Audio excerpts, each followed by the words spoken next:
I could not be more pleased than to invite up a real stalwart industry leader, Melanie Healey, to join me. Please welcome. So Mel is a phenomenal industry leader. I don't know where to begin. Maybe the 25 years she spent at P&G, eventually rising to president of North America, vice chairman, advisor to the CEO. Pretty amazing. When I Googled her, turns out Fortune had her ranked the 11th most powerful woman in business. So we're talking someone serious. Mel sits on the board of Verizon, and as of today, Target. So there you go, P&G, Verizon, Target. When are you going to get involved with real companies? So there's very few people with a more sort of informed perspective. And what I find really fascinating is that Mel is now advising companies on advisory boards and taking some board positions in some distinctive, high-quality growth companies, which is a fascinating way for her to bring her expertise to the marketplace. So I'm so pleased that you were able to join us. And I should add one also new qualification of Mel Healey. She is also an investor in our fund. Thank you very much. And we plan to do more together. Before we begin, I want to just get your impressions on the day. You've now had the full DMS experience as a marketer, as a board member from those kind of companies. You've heard a lot of conversations today. What's your takeaway? Well, first of all, it's a pleasure to be here. So hi, everyone. It's been a great day. It really has. I've learned a ton. You know, for a good part of everyone's sessions, I was pulling out my phone and just Googling half the terms. So I've had a steep learning curve today, but it's been great. And I think the analogy that I would use is I felt like a business major in an engineering college reunion. So yeah, it was good. So maybe that probably, and I think in the Customer Speaks panel, we heard a little bit of that notion that maybe we should tone it down, or at least try and talk in terms of business solutions that the ultimate clients are looking for. Yeah, and let me just elaborate on that a little bit, because I certainly come from a philosophy and a training where at the end of the day, the consumer is the boss. And what really matters is, what is that consumer experience? Is it a delightful experience? Is she or he going to come back time and time again because it was a delightful experience? And I guess one of my observations, being very transparent, was that I didn't hear a lot of that. I heard a lot around, how the product worked, or, where in the stack it fits, or, was it at the top or the bottom of the funnel? But I didn't hear enough about, well, why should the consumer care? Right. And I think that if you want to, make a difference or really get your foot in the door with companies like P&G and Unilever and Colgate, et cetera, I think starting with what is that consumer experience is incredibly important. Right. And if you put yourself in the advertiser's shoes, even for a company like P&G, which is well known for its marketing capabilities, there's a lot of these terms that certainly were used today and not things that they're familiar with. Right. And so I think even trying to work out, all right, so how do we explain these products and what value are they really bringing, and how is that value different or unique to maybe, the other person on your Lumascape map brought? And, and how is it making that consumer's life better? How is it enabling that consumer to make an educated choice about the product that they're about to buy? Right. So those, I think, are the kinds of things. Of course, yeah, it's all about driving revenue, no doubt about it, but it's also about, how do you drive that revenue in a way that shopper or that consumer keeps coming back? So it's an interesting lesson around, yes, there's all this application of data and technology, and there's a lot of moving parts with a lot of these technologies, but let's not lose sight of how it looks to the consumer. To them, it should be simple and an easy UX, whereas all the moving parts should perhaps stay under the hood like they do in a beautiful car. You spent 6 years running the North American business, and in that time we saw the rise of digital, the entree of sort of programmatic advertising, mobile, the marketing clouds all got formed.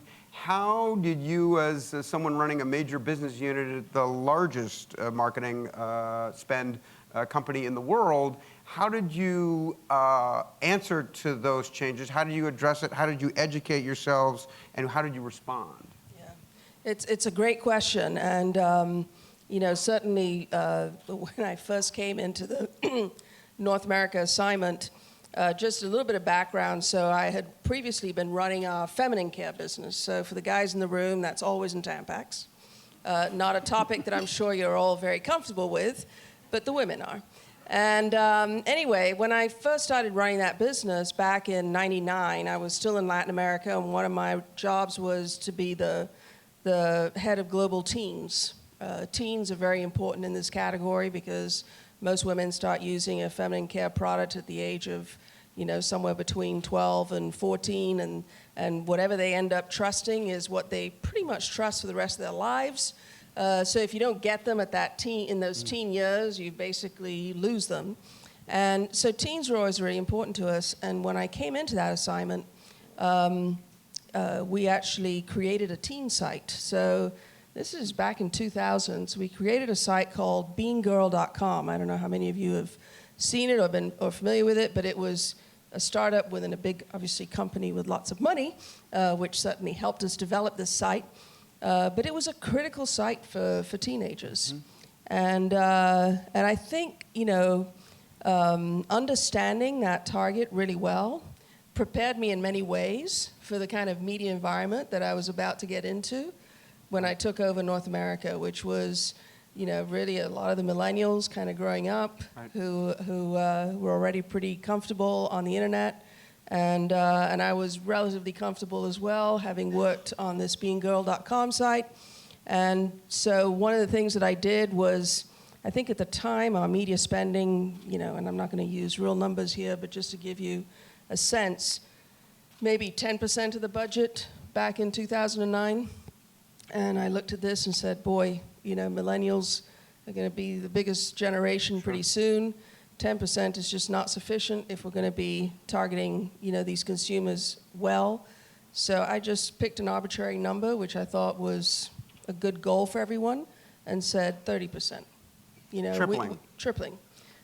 We got to triple it. And I can remember the looks around the table saying, well, what do you mean? We have no data, no ROIs, we're just going to triple the spend. Yep, we're just going to triple the spend. And obviously, we didn't triple it overnight, but we pretty much tripled it in, several years. But what it forced people to do was it forced people to go and learn. Right. Okay, so I've got to take it up to 30%. Which sites? Where am I going to go? Where's the consumers spending her time? So those were, it kind of just forced people to shift a little bit. Right. The second thing that we did was, P&G is a company of brands. We have 20 of them that are over $1 billion, 150 of them globally. And our company is structured by brands. So in many ways, we have, 20 general managers who are all running their brands and deciding on their budgets and picking the right things. Well, in this world of incredibly fragmented media, that worked when it was ABC, NBC, and CBS, but now you have, the map of LumaScape options to pick from. And what we found was that, people were just learning the same thing across the organization, making the same mistakes 20 times. So we created like a marketing, media, sales, actually, center of excellence. And where that group could really very quickly sift through, the ones that they thought were worth it and the ones that weren't. And they weren't making any decisions, but they were at least providing the brands with, some fast learning on, where to go. Well, in a fragmented market, it's one of the hardest things for a marketer is to this whole notion of vendor identification and selection when everyone says they do the same thing, some of which is real, some of which is PowerPoint. Yeah. How did you manage that? How did you figure out? Was it experimental? Were you testing different vendors and you'd sort of figure out what actually worked? Yeah. And obviously our agencies were also, big partners of ours. They were doing a lot of sifting themselves. But again, instead of, if I'm on the Always brand, I'm working with one agency. And now this Center of Excellence group was working with, Leo Burnett. They were working with, Publicis or, well, that is Leo Burnett, but anyway. Sure. They were working through several of the agencies and able to kind of put together a bigger menu, a better menu, for these marketers on each of the individual brands to be able to. So that was another thing. And then the third one was we created an e-commerce center of excellence as well. And that was important because there were all sorts of things like popping up. Ratings and reviews. I mean, that was a big deal. I was talking to Matt earlier today. This is something that consumers were in the middle of the economic environment that we were in. I mean, people were doing their search online and they were checking ratings and reviews, and we weren't there. Right. We didn't know how to do that. So we got, again, a center of excellence to just kind of go in, study the subject, work with the best out there, and then figure out how to get all brands on listed correctly on sites like Amazon, where people were not just showing up to buy, they were showing up to search as well, to check pricing, etc. We had, the other one was coupons. Up until then, it was all print coupons. And, we actually, through the Center of Excellences, managed to get people to get comfortable with digital coupons, which was a big deal. If you think about the fragmentation across sites and applications where consumers are coming into contact with your brands, and then multiply that by the 150 brands, man, that sounds like that's like a whole category in the jigsaw puzzle. Yeah, exactly. I'm curious. I tend to be interested in dollars. The bigger the numbers, the more interesting how a particular area is going to change. And TV advertising has been an enormous sector and one in which CPGs have spent a lot of time. How have you seen that evolve in terms of the convergence with digital, and where do you see the future of TV going? Yeah, it's a great question. And that TV, it's still the biggest media vehicle, right? So it's still very important. But the good news is most recently the audiences are improving actually on TV, and I think a lot of that has been great content.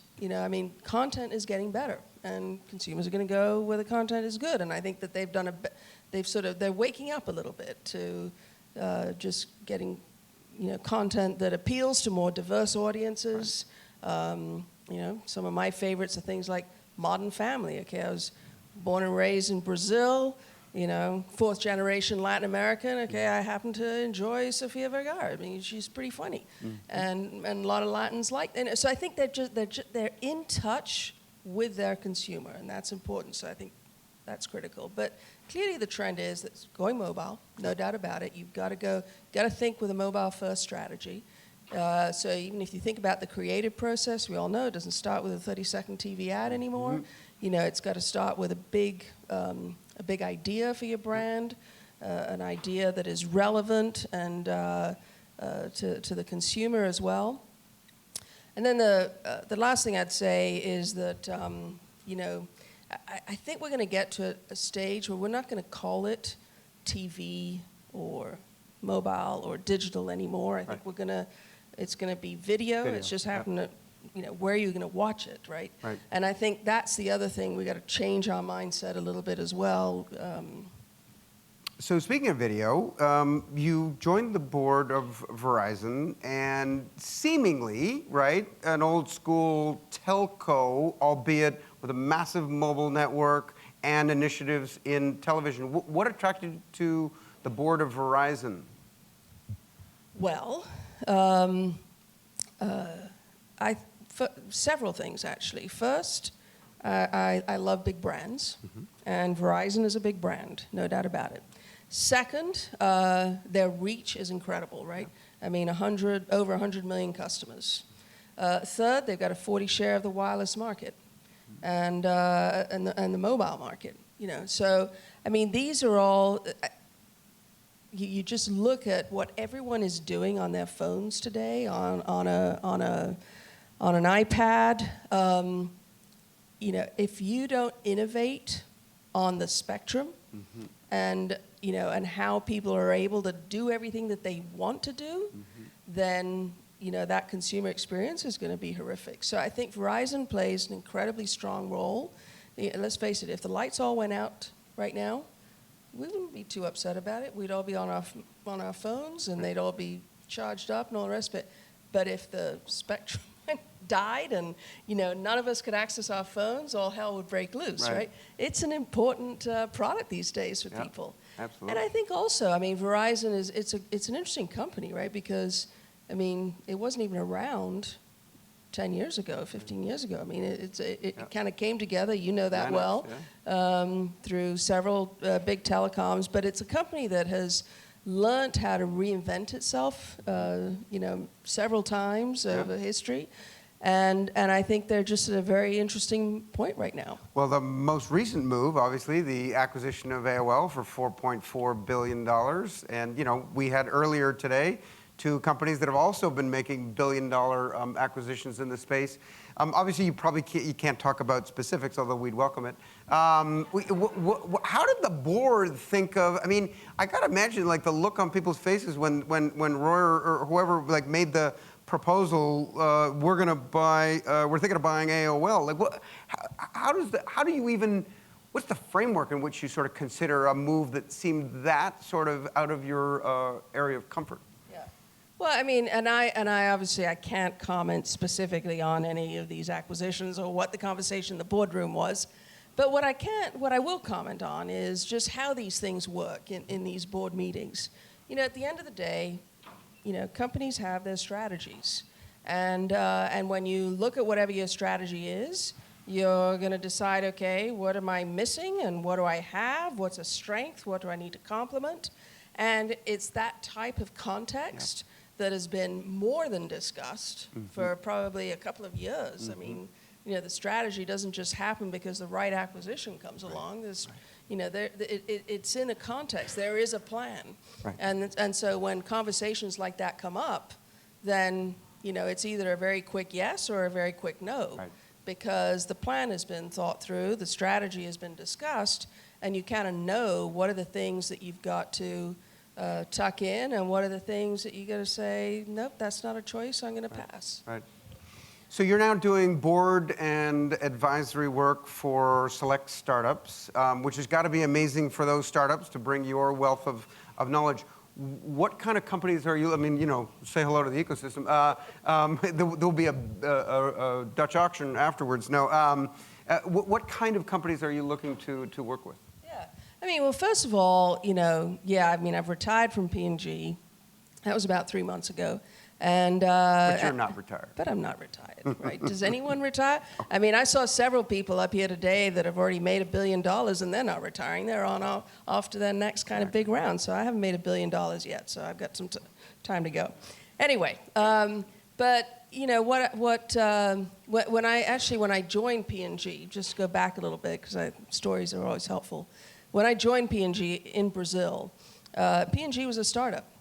They kind of came in, they bought a very tiny little family-owned company in Brazil, and went off and hired a couple of talents, myself included, who were, experts on the Brazil market. And I must say, I loved that experience. It was, in many ways, a lot more fun than working in corporate headquarters. So I decided that when I left P&G, I wasn't going to go work in another big company. I was already on a board of a couple, so I wanted to kind of get a feel for, let me go. And I'm a big I learn by doing, so I can't just read about it and think that I know anything. And so I started kind of mingling with a few founders and CEOs, and trying to understand what were some of their issues, what were some of their challenges, and then just started conversations around well, have you thought about this or have you thought about that? And, those kind of conversations led to, well, how can you advise us? I'm like, right. yeah, I'd love to do that. Yeah. Or can you join our board? So I'm on the board of Urban Sitter, and Urban Sitter is kind of like the Airbnb of the babysitting world. At least that's what I like to tell people. And, I'm an advisor to Moat, so Jonah's in the room somewhere. And so these have been, and a few others, stockpile.com. I don't know if you guys have heard of stockpile.com, but you can now buy credit cards in supermarkets. So what attracts me about those particular ones, I think they're ones that are really kind of solving an important consumer need with technology. And but it starts with, what is that consumer need? It's not, what's the technology that I've created, and now let me go find the consumer need. Right. So that's my one kind of sift that I use. Got it. And I'm having a blast. I'm learning a ton, enjoying it like crazy. The level of energy and commitment in the group is just amazing. And for those in the audience, do you have capacity for more? Yeah, it depends on how much time you need. But There of we course, go. of course, There we go. let's Final talk. question. I'm on LinkedIn, so that's a good, efficient way to do it. Final question. You're a big proponent of supporting diversity, and Yes. with women, with just ethnicity, in terms of how important is it that people in the marketing industry are comprised of sort of like a similar makeup to their addressable audiences? Yeah. I don't think it's just in the marketing industry. I think it's in every industry, to just start there. Yep. I mean, I'm a huge believer in an idea will always get better if you surround yourself with people who think differently to you, who ask the different questions than you do, who come from different walks of life than you have, different countries, different economic backgrounds, different universities. I've seen it too many times where, you surround yourself by people who are just like you, and the end product is just never as good. It just isn't. Yeah. And one story, if we got a couple of minutes that I'll tell, is a story when I joined the feminine care category. This was a category that was run by engineers, literally. People who made machines, produced products at 1,500 a minute.